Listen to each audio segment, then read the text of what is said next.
On va lire un verset du Srimad Bhagavatam,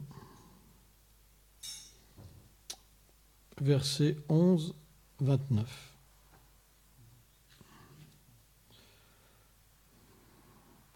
Pravistatu graham pitru parishvaka swam matribi bhavande shirat saptam devaki pramukha muda.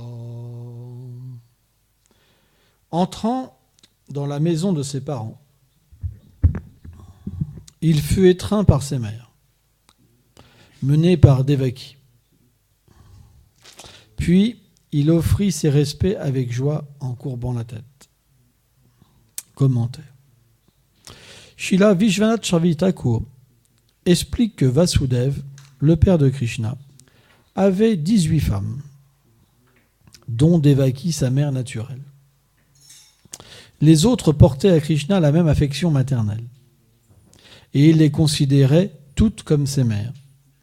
C'est pourquoi il leur offrit son hommage. Par son exemple, le Seigneur enseigne que nous devons respecter nos 7 mères, qui sont la mère naturelle, l'épouse du maître spirituel, à travers l'épouse des brahmanas, par contre. Pardon.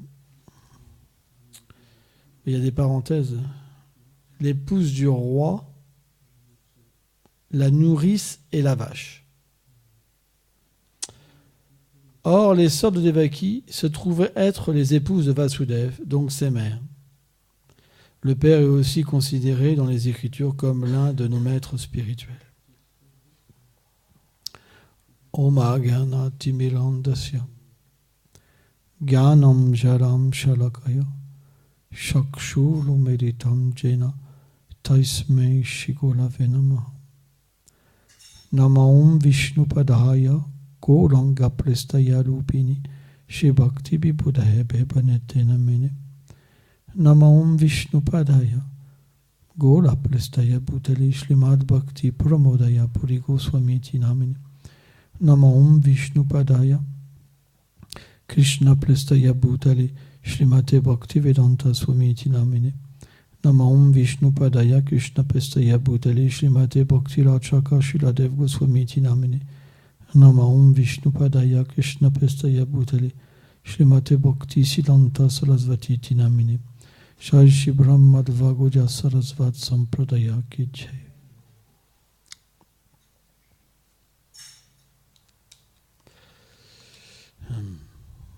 D'où vient l'étiquette?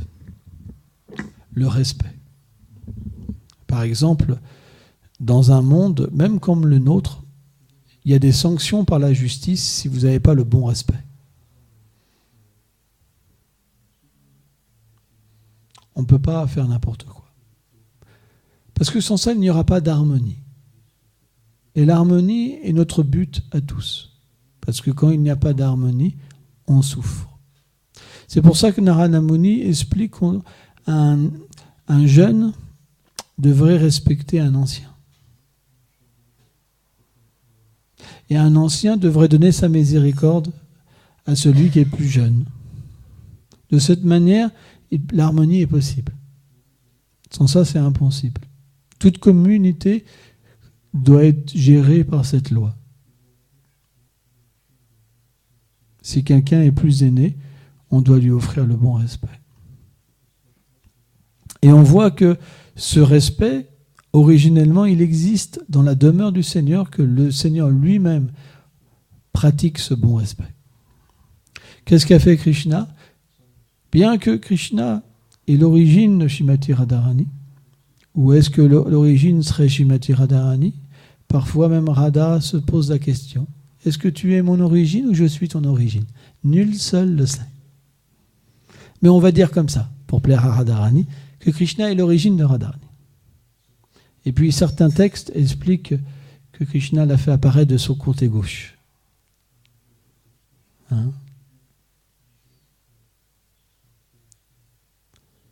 Dans le Rasa Mandal, l'endroit le plus important de l'univers. C'est pourquoi elle s'appelle Radha. Ra, celle qui est apparue à Rasamandal. Et Da, parce qu'elle a tout de suite couru pour cueillir des fleurs et les offrir à Krishna. C'est pour ça qu'elle s'appelle Radha.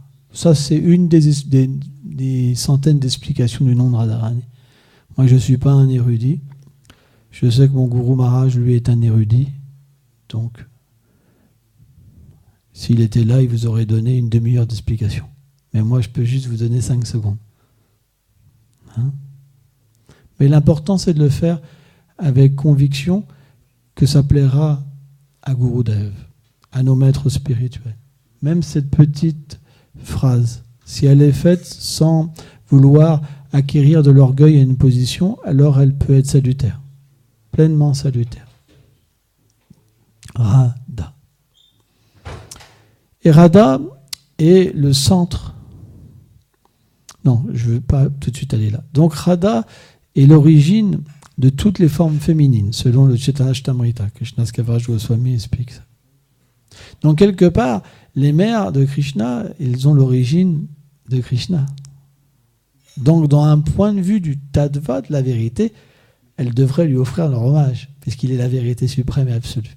Mais dans le niveau du rasa, des 12 sentiments spirituels, la vérité devient recouverte, les jvarya, et simplement les 12 sentiments d'amour deviennent apparents. Et dans le sentiment d'amour, qu'est-ce qui se passe? Krishna se plonge dans le sentiment d'être l'enfant de ses mères.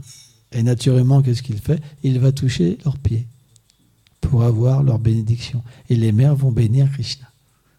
Parce que le désir d'une mère, c'est que leur fils ait tout ce qu'il y a de plus bon. Donc elles donnent leur bénédiction. Bien sûr, elles entraînent Krishna avec des larmes. Leur sein coule du lait. C'est une abhishek, un bain que Krishna reçoit, un bain d'amour. Hein? Mais c'est le principe des 12 sentiments. Dans ce monde, par exemple, on est coupé de ces 12 sentiments d'amour. Mais quand on a une expérience spirituelle à travers le Saint-Nom, et que les habitants de Vrindavan appellent le Jiva à revenir dans sa situation spirituelle, alors il peut expérimenter qu'est-ce qui est véritablement l'amitié. Ces êtres-là merveilleux, les associés du Seigneur, ils veulent votre plus haut bien. Au point qu'ils vous devenez indispensable pour eux, alors qu'on est insignifiant. Parce que c'est la suprême réalité où tout est inversé. Dans ce monde, si quelqu'un est le plus grand, il vous éclate, il vous écrase. Mais dans la suprême vérité, l'être le plus grand vous hisse à un niveau même plus élevé qu'il peut l'être. C'est inconcevable. C'est pour ça qu'on reçoit tellement de grâce, tellement de mise en pouvoir. Pourquoi on ne goûte pas ça? Simplement parce qu'on ne veut pas. C'est juste la première raison. On ne veut pas. On n'a pas foi dans les descriptions des Écritures, dans les paroles des sadhus, dans les paroles du gourou. On n'en a pas foi, parce que sans ça, l'expérience serait déjà venue. Mais on a foi que par notre propre puissance, on va pouvoir trouver un tel bonheur. C'est impossible.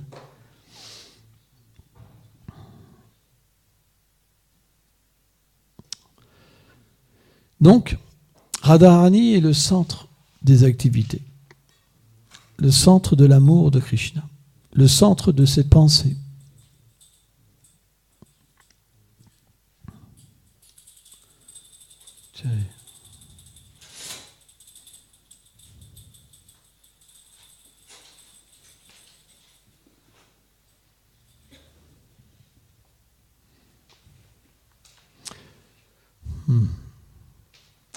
Quand Krishna vient, et Radha, à Boma Vrindavan, dans un des univers matériels, là en ce moment Krishna fait ses divertissements, dans un des univers.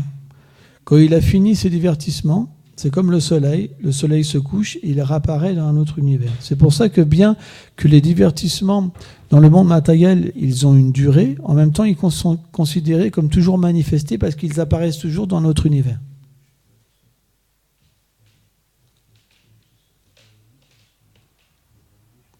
Et dans ces divertissements-là, il y a des démons, des gros démons. Ces gros démons, ils personnifient nos gros démons dans nos cœurs. Des gros démons. Ce n'est pas des petits qu'on a. La preuve, ils sont tellement puissants qu'ils nous ont adombrés. Ils nous font croire, tu es cette concupiscence. Tu es cette envie. Tu es cette jalousie. Tu es cette personne qui cherche le pouvoir et qui est pleine de duplicité. C'est toi. Et elle vous parle. Elle peut même émettre une voix. Parce que le corps subtil, il a toutes les impressions, les images, les sons, les senteurs, la douceur, tout ce que les sens peuvent expérimenter, ça reste imprégné dans le corps subtil. Le corps subtil peut même vous parler. Dans un sens, ça veut dire que c'est une conjonction, en fait. C'est difficile à comprendre, mais en fait, c'est la voix du mental. C'est pas la voix de Krishna. Ce serait difficile à expliquer. Il faudrait réfléchir un peu plus. Et comment on peut expliquer ces choses-là qui nous dépassent? C'est la voix du mental. Le mental nous parle. Il dit non, tu as tout à fait raison. C'est toi le gourou. Personne ne peut être à ta taille. Avec une telle conception, on ne peut pas progresser. C'est pour ça qu'on a besoin de la miséricorde d'un véritable gourou. Quelqu'un qui peut nous apprendre à être le serviteur du serviteur. Si quelqu'un n'est pas disciple, comment peut-il apprendre aux personnes qui l'entourent à devenir des disciples? C'est pas possible. C'est pour ça qu'on doit être nous-mêmes disciples. Et cette discipline, elle va naturellement nous amener dans un monde de respect. Pas dans un monde d'exploitation, dans un monde de beauté.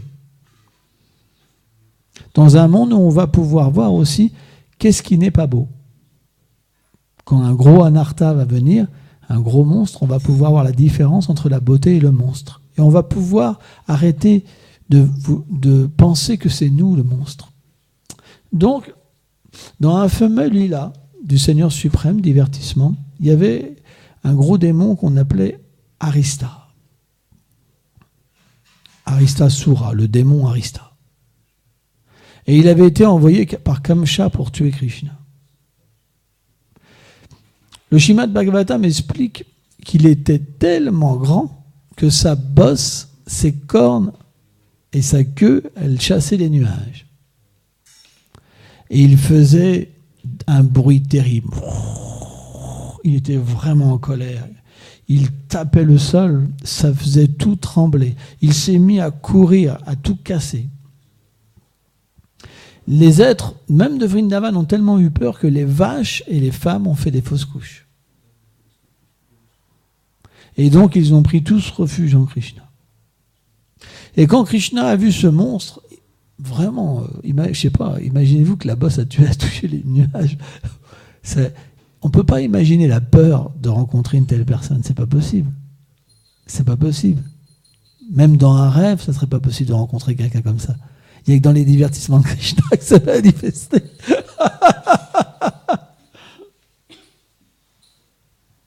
Mais quand Krishna est venu, il a regardé le monstre comme ça. Alors je ne me rappelle plus s'il a frappé ses bras. Il était avec un ami. Il a mis son bras là et il l'a montré du doigt. Et là, ça a mis vraiment en colère Aristasura. Et donc, il a chargé le Seigneur. Et là, le Seigneur, il a pris par les cornes et il l'a jeté à 18 lieues de l'endroit. Et bien sûr, le taureau est revenu à la charge.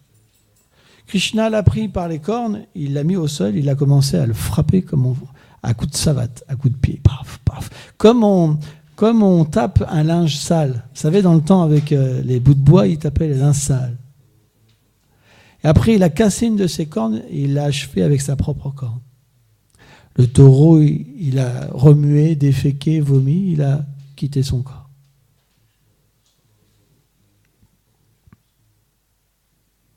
Donc, à cet endroit-là, où Aristasura donc avait creusé en fait, la terre, avant de charger, il a creusé.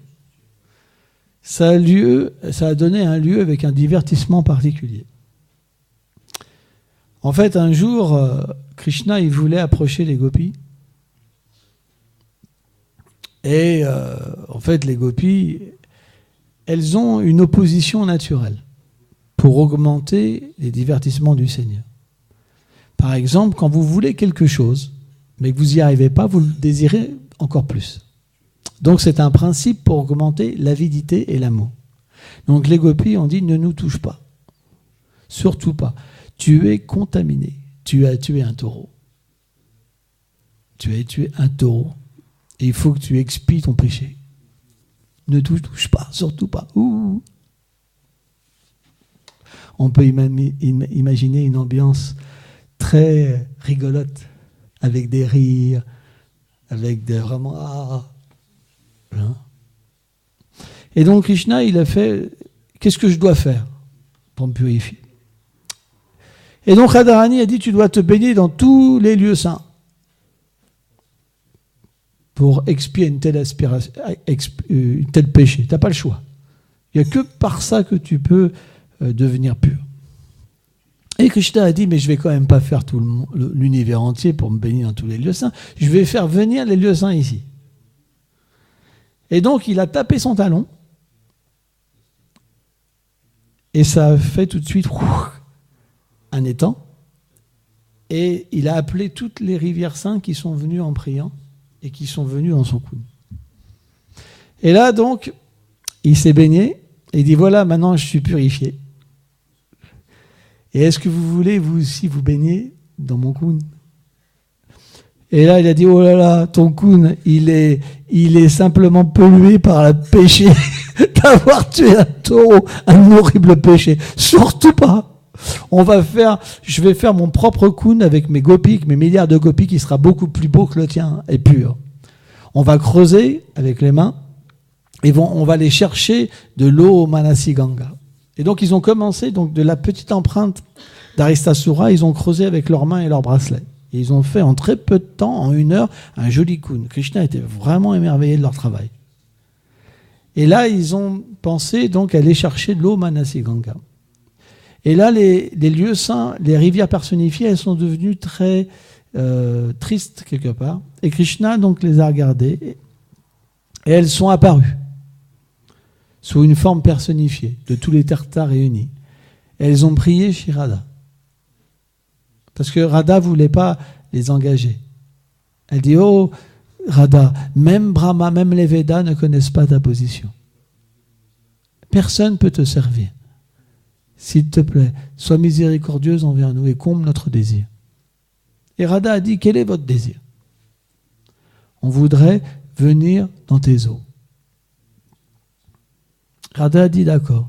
Et en fait, le Shyamakund, il était presque à côté de l'endroit où Radharani elle a creusé.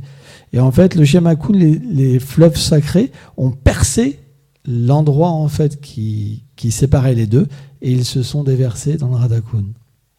C'est pas qu'ils sont venus après dans le Radhakund, ils ont percé en fait.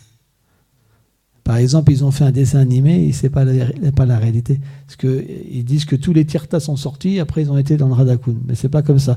C'est Krishna a appelé en fait les Tirthas, et ils sont venus dans une forme personnifiée pour parler à Radharani.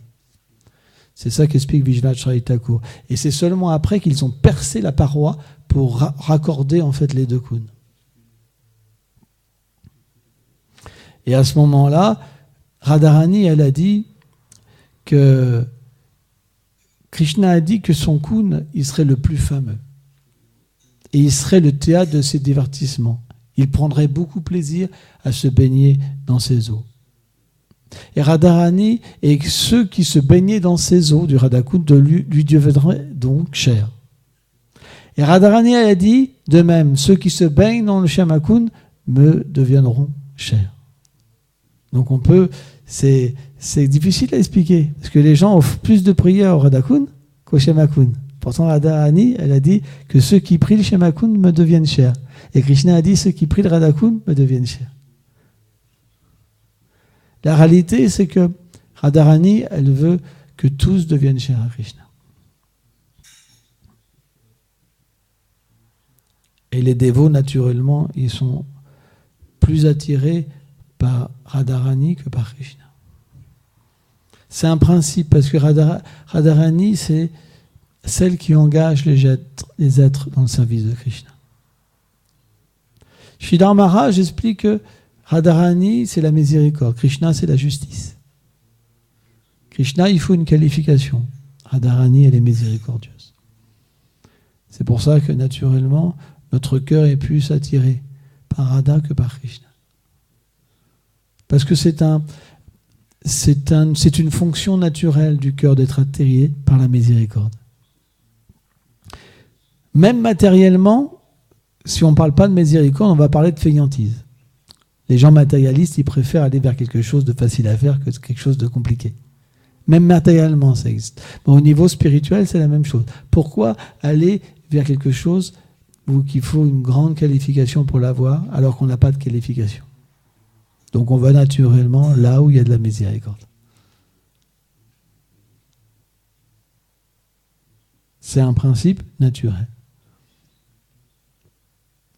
Donc en ce jour, on doit se rappeler du Radha-kun. Il y a des jolies descriptions du Radha-kun. Et certainement, en ce jour, il y a des grands festivals où les êtres adorent le Shyama-kun et le Radha-kun. Parce qu'ils sont apparus le même jour. J'ai dit OK parce que je prends les médicaments pour la maladie, ça donne le OK. Donc parfois je parle et... Pour ça j'ai un peu de mal à parler. En étant en OK, un OK, c'est comme ça se dit, un OK, qui revient souvent, c'est difficile. Il faut parler avec le OK. Mais on doit aussi comprendre que le monde transcendantal, c'est un monde de joie. Et le Radha-kun est un endroit véritablement secret. C'est l'endroit des divertissements de Radha et Krishna à midi, où Radha et Krishna se rencontrent, où Radha et Krishna se baignent, jouent ensemble avec les différents gopis, où Radha et Krishna mangent ensemble. C'est un endroit extrêmement intime qui est réservé donc aux dévots les plus élevés. Parce que Radha-kun est un lieu qu'on ne peut atteindre que par une miséricorde spéciale. L'austérité ne permet pas d'atteindre Radha-kun. La lecture des Védas, le fait de faire la mendicité, la charité, aucune de ces activités ne peut nous permettre d'atteindre le Radha-kun. Le Radha-kun, il peut être simplement obtenu par un habitant du Radha-kun éternel, un Brajbasi. Sans ça, c'est pas possible. Une telle miséricorde, elle ne peut être obtenue qu'en approchant une personne qui y réside, qui peut y accéder. Et simplement, si on le satisfait, alors on obtient cette position. Sans ça, c'est pas possible. C'est pas possible. C'est véritablement un endroit de joie, où il y a des balançoires, différents palais, par exemple. Et au milieu du Radha-kun, il y a l'île d'Ananga Manjari, par exemple. Bon, je ne veux pas parler trop de ça, c'est trop intime. En public, on n'a pas le droit. Mais on pourrait faire une très belle classe sur le Radha-kun, mais c'est trop intime. Après, si on parle de choses trop intimes, on peut être critiqué aussi. Parce que Srila Bhaktisiddhanta Sarasvati Thakur, il n'aimait pas qu'on parle de sujets élevés à des gens qui ont encore des choses indésirables dans le cœur. Alors bien sûr, en racontant l'histoire de la venue du Radha-kun, ça permet de purifier le cœur. Et de pouvoir, alors par la méditation, par le chant des saints noms, en priant, en suppliant la Guru Parampara, Srimati Radharani, d'avoir même une simple vision, même comme une ombre du Radha-kun, nous donnera la perfection de l'existence.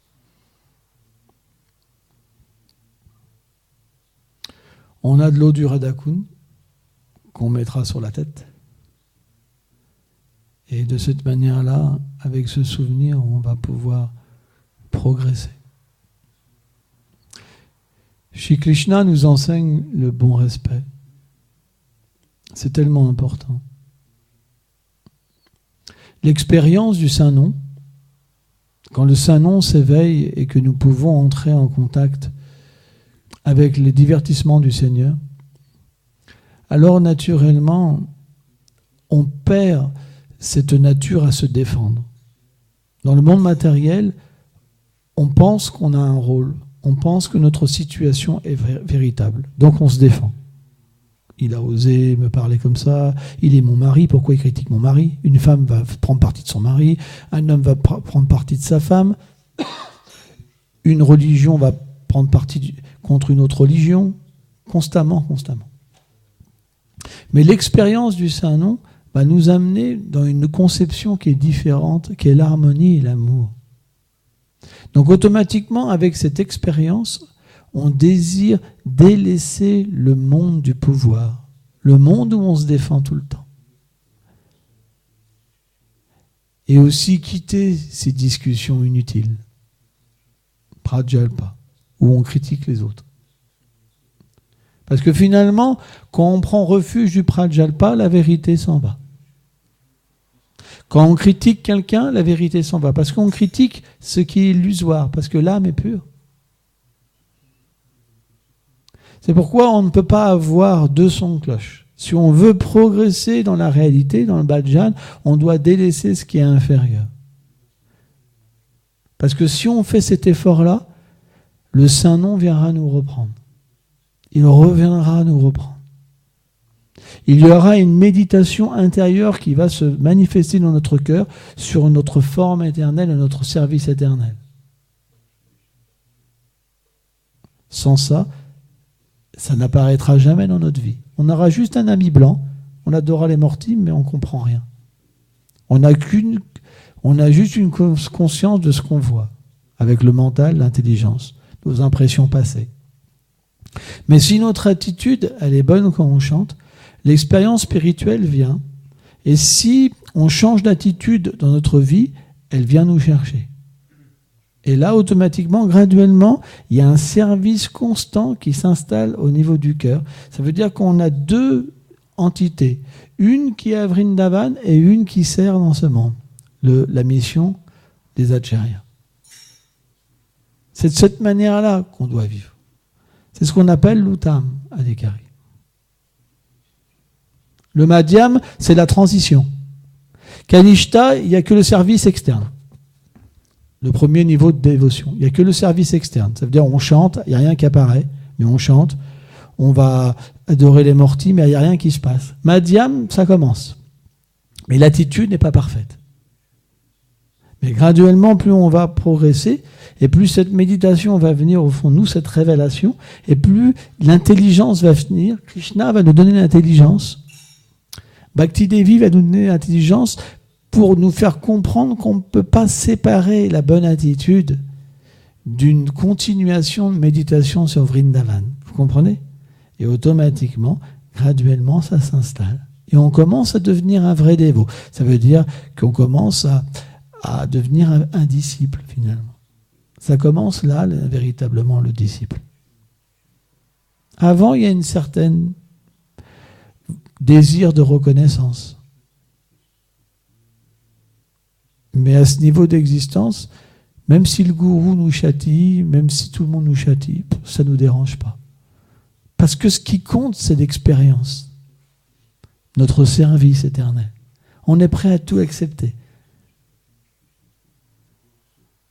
Tu as l'air vraiment fatigué.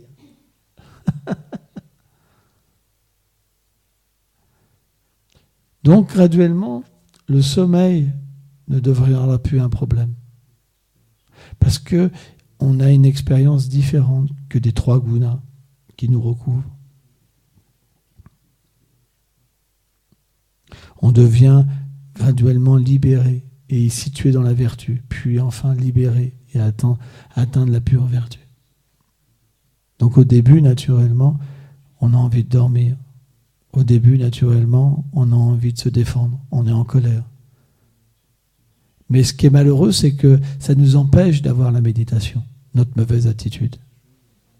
Parce que le saint nom, lui, il est Radha et Krishna directement. Et si on n'a pas une bonne attitude envers tous les êtres vivants, Radha et Krishna ne sont pas satisfaits. Parce que tous leur sont chers. Alors vous allez me dire, mais est-ce qu'un démon est cher à Radha et Krishna ? Mais le démon, il n'est pas le démon, il est l'âme. Tous sont des serviteurs du Seigneur. Tous ont le droit au respect, en proportion.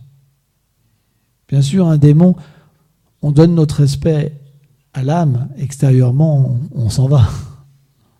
Vous comprenez ? On a aussi une relation avec l'externe, on n'a pas le choix. Mais intérieurement, on n'est pas dans l'illusion de voir un démon ou un gentilhomme, un riche ou un pauvre, un animal, un oiseau. On voit l'âme et on comprend que le Seigneur les accompagne. Il est dans le cœur de chaque être. Donc ce bon respect, selon Kapila Dev, avec ce bon respect, on peut adorer le Seigneur suprême. Par exemple, j'ai donné ce conseil à Shama Kumari, que les Acharyas expliquent que pour contrôler le mental, quand on chante, on peut adorer les déités. Adorer la forme du Seigneur en même temps qu'on chante. Parce que le mental, il va penser à autre chose au début. C'est obligé. On va pouvoir écouter 4 saints noms, puis d'un seul coup, pourquoi il m'a regardé hier, lui ? Mince. Allez, Krishna, Krishna, Krishna, Krishna. Et lui, t'as vu, lui ? Oh mince, allez, Krishna, Krishna. Et puis hop, ça, on part pendant 5 minutes, oh mince. Puis 10 minutes, une demi-heure, mince, j'ai pas écouté beaucoup aujourd'hui.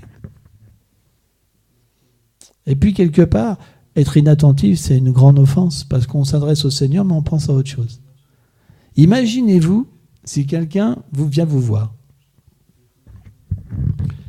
et qui vous dit, et que vous lui dites, hé, hey, Gorananda, Gorananda, oui, j'arrive. Gorananda, oui, j'arrive. Hé, hey, Gorananda, mais je suis là. Hé, hey, Gorananda.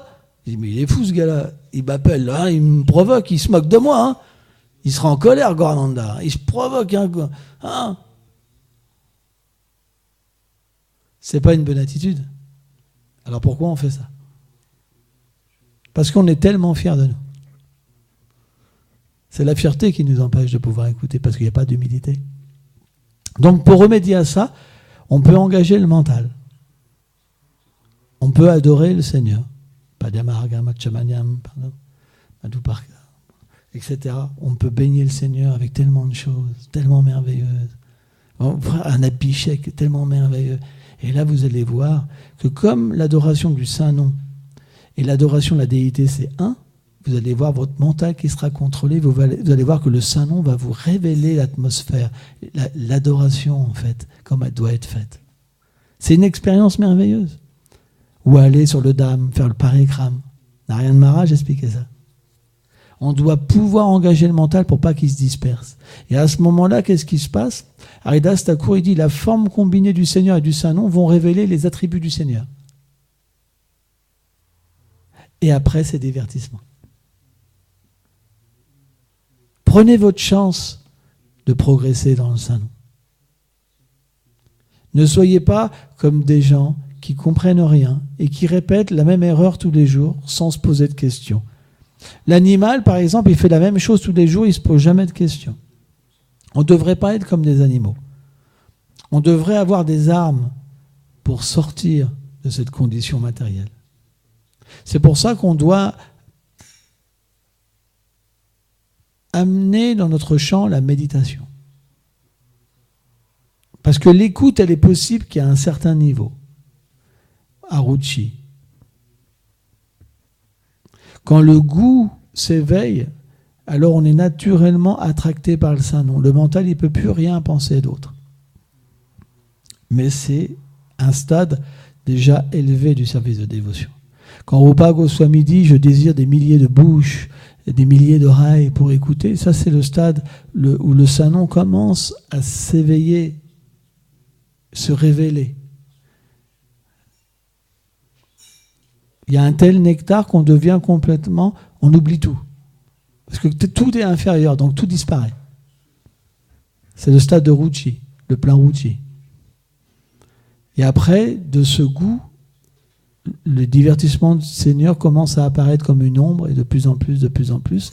Et alors on peut sentir notre propre identité éternelle être introduite aussi.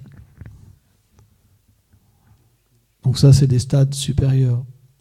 Bhave. Shakti, après Bhave. Mais quand on est au stade d'Anartha Nivriti et on veut se débarrasser des choses indésirables dans notre cœur, on doit avoir une méditation. Ça ne sera pas possible. Sans ça va être le mental, un coup non, un coup oui, un coup non, un coup oui. Donc on doit méditer. Et le plus facile, c'est de méditer sur ce qu'on fait tous les jours. L'adoration de la déité, cuisiner, l'adorer, la servir. Et aussi également, on va développer une relation avec la déité. Jusqu'au jour où elle peut nous parler. Où on peut réaliser qu'elle est une personne. Et là, naturellement, notre sentiment intérieur va aussi se révéler. Même quand on adore physiquement la déité. C'est pourquoi Narayana Maharaj il dit bien que dans cet âge, le Saint-Nom prédomine pour la réalisation spirituelle, c'est pas que les autres formes d'adoration ne peuvent pas donner l'amour de Dieu. Vous comprenez ? Donc il faut prendre parti de toutes ces choses merveilleuses que le Seigneur nous donne pour l'atteindre. C'est très important. Hein ? Merci beaucoup.